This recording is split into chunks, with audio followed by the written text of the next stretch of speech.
très particulier pour moi de jouer pour la première fois au Maroc et encore plus dans ce contexte-là. Et donc j'ai tout simplement un peu craqué vu la qualité de la salle, vu la qualité des gens, de l'accueil. Et si j'avais des doutes sur ma marocanité, hier c'est réglé. Et à un moment, vous pouvez parler toute la journée des MRE. Si vous n'êtes pas MRE, vous ne savez pas ce qu'on vit.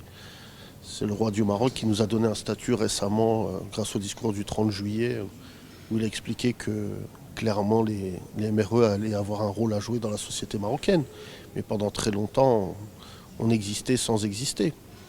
Et ce déchirement émotionnel tous les étés, j'ai écrit sur ma page Instagram un texte qui s'appelle Bslama, de venir en vacances, de profiter de manière très courte mais très intense de sa famille, et d'un coup se dire je vais retourner en France, c'est un déchirement. Alors qu'on sait que notre vie elle est en France. Et encore, ça va, alhamdoulilah, avec les avions, avec les avions réguliers, on vient de plus en plus souvent. À l'époque, on venait une fois par an. On venait une fois par an en voiture, pour la plupart d'entre nous. On venait dans des maisons qui étaient a priori vides toute l'année. Pendant 2 mois, c'est très rempli. C'est beaucoup d'émotions. Beaucoup d'émotions. Et j'en parle encore avec émotion hier parce que dans ma salle, j'avais des MRE, j'avais des Français qui ont décidé de venir s'installer au Maroc parce que c'était des binationaux.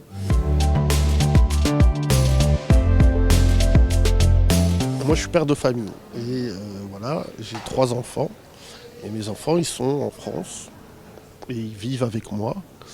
Et a priori, je ne vais pas quitter mes enfants. Donc quitter la France, pour moi, ce serait quitter mes enfants. J'aime beaucoup le Maroc. J'ai tout simplement, en fait, j'ai précisé que j'allais avoir des activités économiques au Maroc assez conséquentes. Donc, de par mon engagement économique, je vais être plus souvent ici. Mais le Maroc et l'Afrique. J'ai des activités en Côte d'Ivoire qui se dessinent, j'ai des activités un peu partout. Et en fait, ce qui est important, c'est que je dis souvent que je suis afro-européen. Et en fait, être afro-européen, c'est venir ici et développer des activités. Et au vu de la situation entre la France et l'Afrique, je pense qu'il est important que des gens comme moi s'investissent. Avec toute l'estime que j'ai pour ces gens-là, il faut arrêter ce sacro-saint de la part des gens qui ont mon profil, venir en Afrique en disant je vais faire une assoce, aider des gens. C'est très bien et je reconnais vraiment beaucoup de talent aux gens qui font ça. Mais il y a aussi la connaissance du terrain qui fait que si on entreprend des projets d'envergure, c'est aussi une forme d'aide aux gens locaux on crée du travail, on crée de l'économie. Mais il faut avoir cette humilité, cette modestie de dire je viens déjà dans un pays où il y a déjà des gens qui font vivre le tissu économique. Franchement, je vais vous dire, ça fait 5 jours que je suis au Maroc. J'ai rencontré des entrepreneurs et des patrons qui n'ont rien à envier, même plutôt le contraire, à des patrons du CAC 40.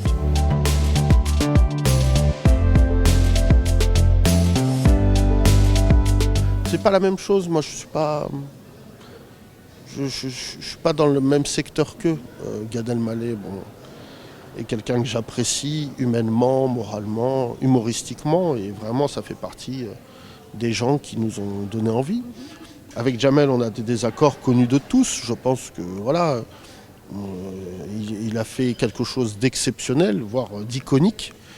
Je ne vais pas vous mentir, Jamel dans la fin des années 90, début 2000, c'est quelqu'un qui a ouvert la voie à plein de gens. Après, je pense que malheureusement, l'humour est le reflet de la société et qu'il faut quand même être capable de se dire on est là aussi pour défendre ce que aujourd'hui nous prétendons être. C'est pas lié qu'aux Arabes et aux Noirs, c'est aussi les Blancs. Moi, les humoristes qui m'ont beaucoup inspiré sont des gens qui sont très engagés. Donc en France, c'est Coluche et Desproges, je suis plus de cette école. Sans les égaler évidemment. Et aux États-Unis, vraiment des humoristes comme Dave Chappelle et compagnie, ce sont des humoristes sociétaux. Évidemment, j'ai beaucoup de tendresse pour Guy Bedos, avec qui on avait collaboré, qui m'a toujours dit que même si ça a l'air, j'allais dire, repoussant, lourd, c'était important qu'un humoriste raconte la société dans laquelle il vit. Et si vous voulez, les blagues où on se moque de nos parents en disant voilà l'accent de mon père, voilà ceci, voilà cela, c'est totalement révolu.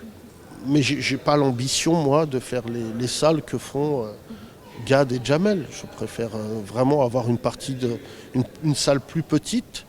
Mais vous savez, malheureusement, Gad est passé au-dessus de ça. Mais le système médiatique français et culturel, en fait, vous propose un truc assez simple. C'est que vous devez dire ce qu'eux veulent entendre. Et plus vous dites ce qu'ils veulent entendre, plus, en fait, vous êtes mainstream. Alors moi, quand on me dit de ne pas dire quelque chose, en général, ça m'excite. Et donc, en fait, c'était à moi de construire mon propre clown. Et tout simplement, moi, à 40 ans aujourd'hui, c'est pour ça que je le dis avec beaucoup de sincérité, je ne suis pas je suis pas quelqu'un qui veut être dompté. J'ai choisi d'être artiste. Et en plus, je le dis à votre micro, parce qu'un groupe, et j'espère que les gens qui vont regarder cette interview iront s'intéresser s'ils ne connaissent pas la culture marocaine, mais moi, je suis plus proche de Nasser Riwan que de Jamel Debbouze. C'est que je suis à Casa, on n'est pas très loin de là, grandit le groupe Nasser Riwan. Il y a des très belles traductions dorénavant de leurs textes. C'est que, en fait, je pense que eux, c'est allé très très loin pour le Maroc. Quand j'ai été jeune et que j'ai découvert Nasser Riwan vers 18 ans, et que j'ai lu leurs textes, et que j'ai découvert ce philosophe qui s'appelle Arbi Batma, j'ai totalement été subjugué de voir un tel engagement. Et en fait, je me disais, mais c'est ça que j'ai envie de faire. Certes, en faisant des blagues, mais j'ai envie d'être, en tout cas, quelqu'un qui est techniquement, qui a des choses à dire. Et vraiment, je suis, j'allais dire, plutôt fier quand je vois la scène rap marocaine, Grande et Toto, là, qui devait venir hier à mon spectacle et qui n'est pas venu, parce que j'ai oublié de lui mettre une place et que je salue.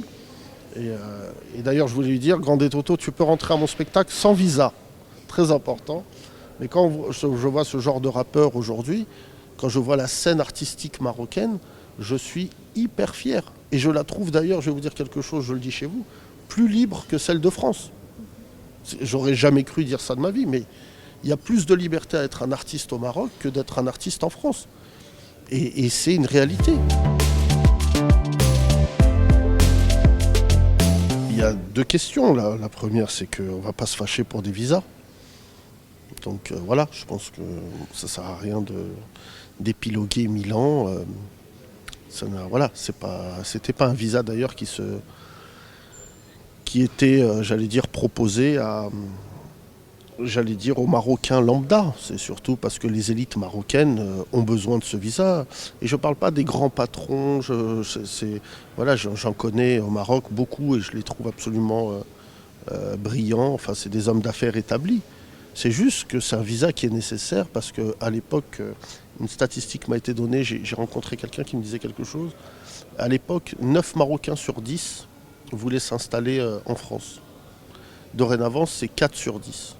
C'est-à-dire que dorénavant, la France n'est pas une priorité en termes de réussite, parce que je parle de ces gens qui veulent un visa, c'est surtout les parents qui veulent accompagner les enfants ou les enfants même qui veulent faire leurs études. Donc c'est même plutôt quelque chose qui devrait être encouragé. Mais quand même si vous êtes un grand patron, quand votre enfant il s'installe à la fac ou dans une grande école, vous voulez un visa, même pas pour rester en France. C'est aussi ça que j'aimerais souligner. C'est des parents qui veulent juste aller avec leur enfant acheter un matelas, un canapé. À 18 ans, quand on quitte le foyer familial, et je sais que j'ai des enfants de cet âge-là, à un moment, il faut faire un accompagnement. Donc ça a été une vexation. Je pense que la France n'avait pas mesuré la vexation que ça allait engendrer au Maroc, qui est assez conséquente. Et ensuite, je ne dis pas que la France doit faire un pas vers le Maroc et le Maroc un pas vers la France. La question, elle n'est même plus là. La question, elle est que dans ce conflit, beaucoup de gens vont y perdre, et perdent déjà. Mais ensuite, chaque pays on peut se retrouver dans une solution où chaque pays a déjà sa propre histoire, sa souveraineté. Mais je pense que l'histoire entre la France et le Maroc, elle est telle qu'en fait, il est inconcevable, historiquement, que de ne plus se parler. Parce que la relation France-Maroc, elle a toujours été plébiscitée, elle a toujours été encouragée. Mais si vous voulez, aujourd'hui, la France avec l'Afrique, c'est une nouvelle page qui s'écrit. Moi, je connais suffisamment de gens autour du président Macron et le président Macron lui-même pour dire que justement, il faut recréer un narratif commun. C'est fini. Vous savez, les pires années de la France en Afrique, elles sont derrière nous. Et c'était vraiment l'Afrique à papa, quoi. C'est-à-dire que les Français débarquaient comme des colons en Afrique. Et quand il y avait des appels d'offres ou des choses comme ça, ils disaient bah, c'est nous les numéros un. Je sais en tout cas, c'est pas je crois, je sais que les gens que je connais en tout cas autour du président, qui ont été ministres, qui ne le sont plus, ne sont plus forcément dans cette vision-là. Mais ça nécessite, et je le dis, de la patience. Non, je ne regrette pas du tout. Je ne regrette pas parce que c'est pas ma vie. La vie d'Éric Zemmour, c'est une vie assez pathétique, mine de rien. Il n'a pas été élu, car le peuple français a un peu de dignité pour ne pas mettre ce genre d'individu dans un contexte politique. Il a été porté à bout de bras, il faut dire la vérité, par un système médiatique de plus en plus raciste en France, de gauche comme de droite d'ailleurs. Le vrai ennemi de la France médiatique, c'est les musulmans. Moi, je dis souvent que s'il ne parlait pas des musulmans, il ne serait pas capable de faire de l'argent. C'est que le système médiatique est en péril parce qu'il ne gagne plus d'argent et qu'en fait, le seul moyen d'avoir des phrases accrocheuses, c'est de faire croire que Daesh s'est installé en France. Et en fait, Zemmour n'en est que, j'allais dire, le réceptacle. À l'époque, quand j'ai fait le débat avec lui, il n'y avait pas du tout cette perspective d'être présidentiable. Mais je vous conseille de lire, puisque j'aime bien l'histoire grecque, les légendes, l'histoire d'Icare. Il s'est brûlé les ailes, ce garçon. Puis surtout, c'est l'un des nôtres, c'est un arabe. Après, moi, je ne suis pas là pour soigner j'allais dire, les contrariétés identitaires d'un mec qui s'ignore arabe. Il s'appelle Zemmour, ses parents sont arabes, il est arabe. Et lui, il veut être dans le déni en disant « je suis plus blanc que blanc ». Donc il a déjà le syndrome du converti. Il peut faire ce qu'il veut, ses ancêtres n'étaient pas gaulois. Et c'était important aussi, je pense, avec le recul, de ne plus laisser la politique de la chaise vide. J'ai pris beaucoup de coups après ça parce que Zemmour en a fait une affaire personnelle et que dorénavant il adore parler de moi, mais je pense parce que je le fascine. Et qu'en fait, c'est deux France qui s'affrontent. Moi, je suis fier d'être ce que je suis fier d'être concilié l'idée que je suis français, que je suis tout aussi africain, marocain dans ce que je suis musulman, et que tout ça cohabite très bien dans mon corps. Mais lui, il a cette contrariété où rien n'arrive à être ensemble. Il n'arrive pas à coller les morceaux. Et si vous voulez, les Français aujourd'hui adorent le système médiatique français, adorent les Arabes et les Noirs qui sont dans le doute. Donc quand c'est pas Zemmour, c'est Chalgoumi, quand c'est pas Chalgoumi, c'est Zineb El Razoui. Voilà. Et ils trouveront toujours, le système médiatique trouvera toujours des gens comme ça qui sont là pour humilier tous les autres. Donc ce qui s'est passé, et ça c'est quand même palpable, c'est que les Arabes et Noirs sont sortis du système médiatique. Il y a assez peu maintenant d'Arabes et Noirs qui passent à la télé en France ou qui parlent aux journaux parce qu'on s'est tous passé le mot de dire ça sert à rien. On y va, on prend pas de plaisir, ça va être insultant, ça va pas être respectueux. Et la France aujourd'hui, je le dis sur votre média, j'ai réalisé en étant à Abidjan que la chaîne qui était reçue dans mon hôtel était CNews. Donc en fait, en Afrique, vous regardez les contenus français et vous vous dites, mais à quoi bon y aller ? À quoi bon avoir une discussion ? Et en fait, les gens, avant d'en vouloir à Macron politiquement, en Afrique, ils en ont surtout voulu à la France de ce qu'elle faisait à ces minorités. On est en contact avec nos familles au bled. Et quand nos familles au bled commencent à nous dire « mais ça va en France ? Vous êtes sûr ça va ?» Quand je vois hier dans ma salle des femmes voilées qui reviennent s'installer au Maroc, parce qu'en fait, elles ne supportent plus le contexte médiatique et politique français, c'est quand même très très grave.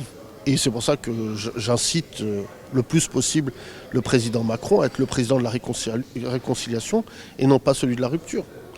Et je n'en ai même pas la garantie, figurez-vous, et c'est pour ça que je le dis sur votre média, parce que l'Italie a sombré, l'Italie a été fasciste. Il ne faut pas oublier que Mussolini a précédé Hitler. Donc en fait, ce qui est en train de se passer, c'est que la période noire qu'a connue l'Europe est en train de se réinstaller. Et il n'est pas impossible que si les Français ne se mettent pas au travail et se réconcilient entre eux, que tout simplement notre pays revienne à la personne qui fait tout pour l'avoir, qui s'appelle Marine Le Pen.